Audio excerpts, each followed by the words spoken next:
کتاب اختلاف ائمه العلماء آقای وزیر ابی مظفر یحیی بن محمد شیبانی، جلد اول، چاپ دارالکتب العلمیه بیروت، صفحه شماره 188 میگه حل تسلیم هو السنه او تصدیح. ما وقتی قبری رو درست میکنیم این رو تسلیم، یعنی به هر حال حالت برآمدگی اینجوری برآمدگی درست کنیم یا صاف درست کنیم. صاف باشه خوبه، صاف باشه روی قبر، یا این حالت برآمدگی داشته باشه.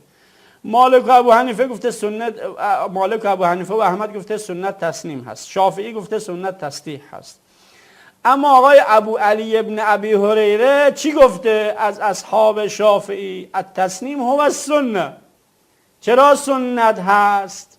لانه قد صار تصدیح شعار رافضه. چون تصدیح یعنی صاف کردنی روی قبر شعار رافضی هست، ما باید خلافش رو انجام بدیم. نمیشه که. باز در کتاب کفایت النبی شرح التنبیه در فقه شافعی هست، یکی از کتاب‌های فقهی شافعی ها هست که آقای اثنوی نوشته، امام شیخ جمال الدین عبدالرحیم ابن حسن اثنوی، متوفی 772، جلد شماره 20، حالا مشخصات چاپش هم هست، صفحه 197. میگه ابو علی ابو هریره گفته این تسلیمه الان افضل. ما الان قبر رو حالت برآمدگی کوهان شطور بدیم افضل هست. چرا؟ چون تصدیح صار شعار للروافض، چون صاف کردن روی قبر شعار رافضی هست. همینطور میگه ما بلند سلام ندیم. و زاد فقال انه لا یجهر بالتسلیم لانه صار شعارا لهم. چون شیعیان وقتی به هم دیگه میرسن، شیعیان امیرالمؤمنین به هم دیگه میرسن بلند سلام میکنن، ما نباید بلند سلام کنیم چون شعار اونها اینجوریه. عجب، چه زیبا. و مخصوصا برای اونهایی که بالاخره درگیر هستند با اهل سنت و اینها بارها و بارها میشنون از اهل سنت و بعضی از این وهابی هایی که میخوان بالاخره به هر روشی هست یک صحبتی رو انجام بدن، میگن که شما در منشتون اینگونه دارین رفتار میکنین که میایین نگاه میکنین ببینین ما سنی‌ها داریم چیکار میکنیم، شما دقیقاً خلافش عمل میکنین. خب پس ببینند واقعاً اینها رو که واقعاً این منش خودشون هست، این روش خودشون هست. ده ها مورد از اینا ما داریم که اینها میگن این کار انجام ندیم. چرا؟ چون شما بلند سلام نکنید، رسیدید حتما آروم باشه، خیلی آروم سلام کنید. چرا؟ چون اینجوری شعارشی هست. یواش یواش نمازم دیگه نمیخونن اینها. سلامو یواش بدن. سلام نماز، البته سلام عادی فکر کنم منظورش بوده، سلام نماز نیست. حتی بحث انگشتر رو ببینید، مغنی المحتاج که آقای شربینی نوشته، شیخ شمس الدین محمد ابن خطیب شربینی، جلد اول، چاپ دارالمعرفه بیروت، صفحه 579، میگه این که خدمتتون عرض کنم انگشتر باید داشته باشیم، خب این سنت هست، مشکلی نداره. پیغمبر انگشتر داشته و پوشیدن انگشتر سنت است.